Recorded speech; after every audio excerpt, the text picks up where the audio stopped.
Okay, thanks. Well, usually when you do a presentation on new atheism, you have to spend a lot of time explaining what it is and then trying to make an argument that we should think of it as also being political, but thankfully Steve's done all that for me. Just to affirm three things which I think are political about new atheism to begin with. First of all, new atheism is political in that it challenges what they see as the traditionally privileged place of some religions within the public sphere. Secondly, it seeks to challenge the respect which is often typically given automatically to religious beliefs, either in the public sphere or in the private sphere. And thirdly, again, as Steve has just outlined, new atheism involves a form of identity politics. So encouraging the idea that where people are atheists, they can affirm this identity, that within communities that might be highly religious, that people feel comfortable in proclaiming their atheism and so forth. That's not so much of an issue generally in the UK, but in parts of the United States it is. What I'm trying to do in the paper actually is to characterise the political responses to new atheism. New atheism is certainly provocative, and there have been over the last 10 years a series of responses from various political angles. I'm going to briefly try and cover three in the paper. I'm going to look at responses from the Marxist and socialist left. I'm going to look at the feminist response from Tina Beattie, and I'm also going to try and talk a little bit about conservative political responses. The aim of the paper is to try and indicate some of the broad strengths and limitations of those political responses in terms of helping us interpret and understand new atheism. And what I'm going to argue overall is that whilst there is value in each of these responses, I think new atheism is often more nuanced in its character than these responses often allow for. So, what can we say about these responses in general? Well, obviously they're coming from very different political traditions, but they all tend to agree in some ways in their interpretation of new atheism, in as much as they all argue that new atheism has a particularly crude understanding of religion and a crude understanding of the impact religion has on politics. They all tend to argue that new atheism overstates the role of religion in the ills of the world, so overstating the role of religion in causing wars, in shaping political violence, and so forth. And thirdly, these perspectives all tend to criticise new atheism for having what they see as an unnecessarily antagonistic attitude and approach. If we look at, briefly, compare responses from the political left and the political right, it's quite interesting that from the left you often get the argument that new atheism either supports or at least gives comfort to a right-wing neoconservative agenda, as in being pro-war, anti-Islamic, perhaps Islamophobic.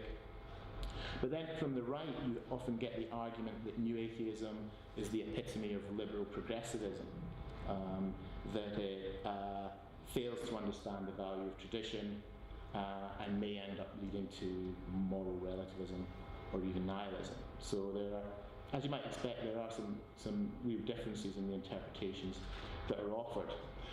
But to look at it in a little bit more detail, in terms of Marxist and socialist responses, Marxists and socialists tend to view new atheism very much in the context of the global political agenda that emerged post 9/11.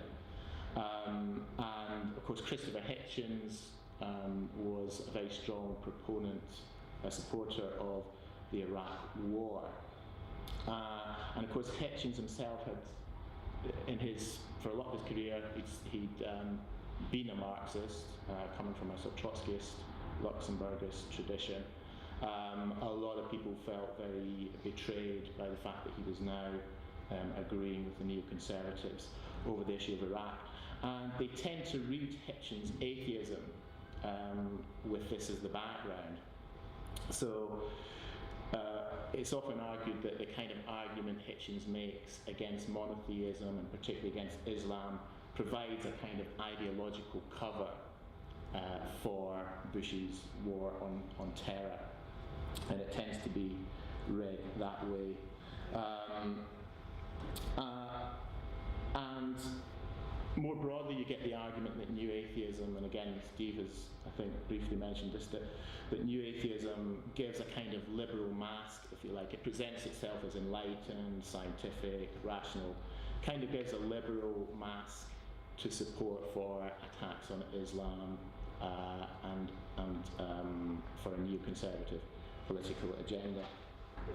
The other kind of argument that Marxists tend to make, which you would expect, is that New Atheism doesn't do enough to acknowledge the role of material and economic factors in shaping conflict. So Marxists typically want to talk about class relations, resource inequalities, and so forth in shaping or leading to violence. And the argument is that basically New Atheism focuses on religion and religious beliefs and cites them as a major cause of violence without sufficient reference in their view to those material factors. So in the end, it's argued New Atheism ends up lending to support to state violence, to curtailing civil liberties, perhaps in some cases even to torture.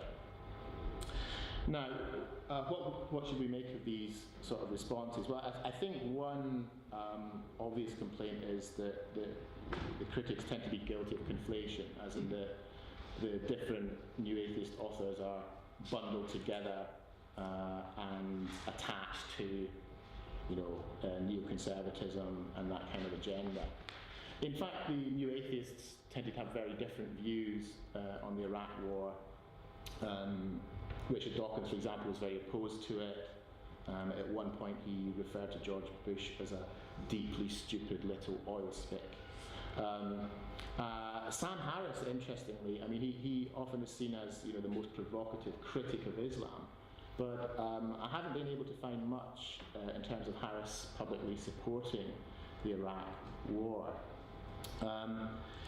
So I think a lot of it comes down to the upset that these critics feel with Hitchin's departure from the Marxist left. The biggest concern, as I've said, of these authors often seems to be the omissions that the New Atheists make. So the fact that New Atheists don't seem to offer a developed critique of capitalism or war. And so there's a question there about just how strong criticism that is when you're not offering this detailed analysis of these much wider issues. On the issue of Islam and Islamophobia, I think one of the interesting questions there is to what extent the New Atheism sticks, if you like, to merely criticising Islam, or does it slip into broader prejudice against Islam or even Islamic people? And I think certainly for the most part, the criticism is of Islam as a set of ideas and beliefs. I can't really go into the detail. Richard Dawkins has made some controversial tweets which might be open to criticism. He's got himself into trouble a few times that way. But more broadly, I think the focus within the New Atheism is on the beliefs rather than an attack on Islamic people. In terms of feminist responses, we're going to look quickly at Tina Beattie, who's a feminist theologian. Actually, in the book The God Delusion, Dawkins at one point talks about the intersection of feminism and theology. He says that there's a dipsily unreal intersection of theology and feminism. Beattie actually is also influenced by postmodernism, which I don't think Dawkins is much keener on either. Basically, what Tina Beattie tries to do, she sort of tries to stand above the debate around New Atheism. And she says that on both sides, in terms of both the New Atheists themselves and in terms of their critics, there's a lot of egotistical, testosterone-driven posturing, either for or against atheism. And her argument is that this is pretty macho, aggressive, unhelpful, doesn't take us very far. One of the broader arguments BT makes is that reason capital R in the West, has been associated too closely with privilege, power, and male dominance. And that that's the case both in Christianity, but also now within scientific rationalism and within New Atheism. And so she's pointing here to the male dominance within New Atheism itself. Now, what should we make of that? I think it's fair to say that most of the leading New Atheists are male. In terms of the movement as a whole, I think, again, a point that Steve alluded to, New Atheism is something that's been framed by critics rather than a term which they initially claimed for themselves. And so particular authors like Dawkins, Hitchens, Dennett and Harris are continually mentioned, but the movement's wider. So initially people like Ayaan Hirsi Ali tended not to get mentioned. But that video that was made, the Four Horsemen video, featuring the four authors that I mentioned, initially that was, Hirsi Ali was going to be part of that video as well, but just, I can't remember the reason she couldn't do it. So there's a bit of fortune there. But other people, Ophelia Benson, Greta Christina, there also have been other authors that have written on atheism and secularism, like Jennifer Hecht, Susan Jacobi, that could have been mentioned in this context, but aren't. So it's partly to do with the framing. Gender issues have been controversial within the atheist movement. Atheist activism has tended to be male-dominated as well. There have been concerns about sexism within the movement, and actually splits within the movement in relation to that.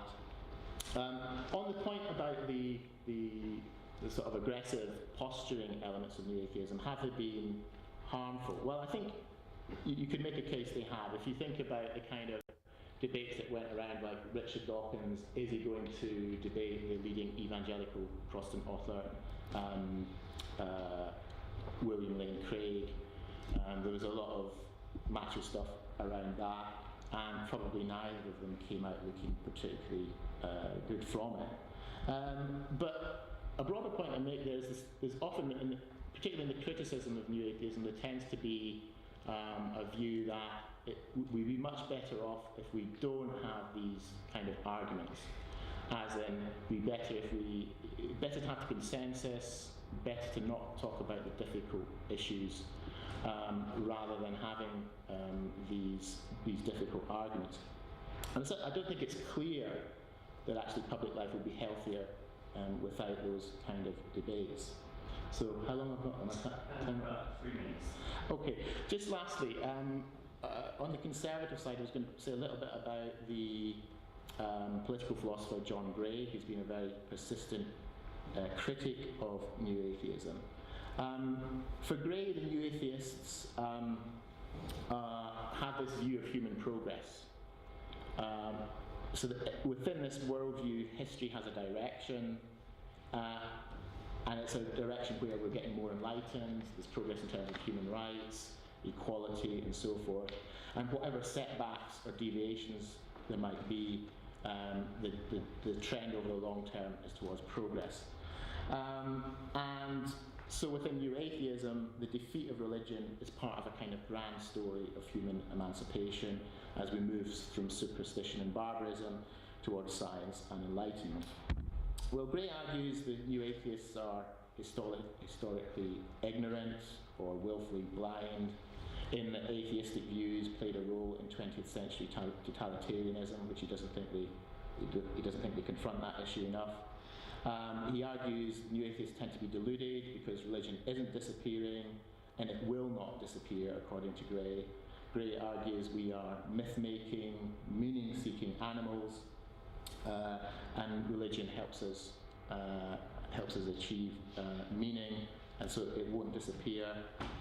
He argues that the New Atheists are very much evangelical secularists, in that they seek converts to a worldview.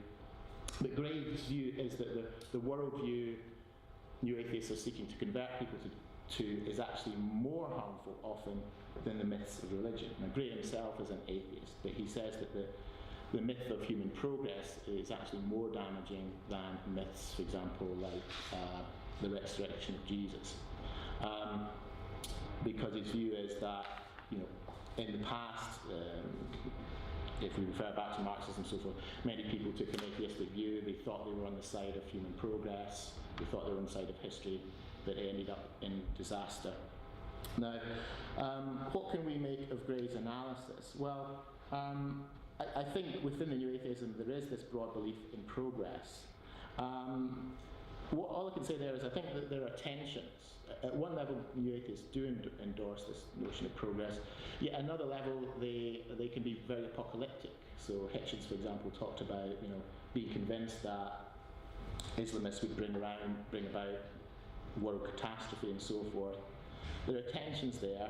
I think actually Gray misses something in terms of Hitchens. If you look at the way the arguments Hitchens deploys in his book God Is Not Great, he actually, one of the rhetorical tricks he uses is to talking about humans as flawed animals who are always going to be capable of folly, mistakes and so forth, and he argues religion is one of those mistakes.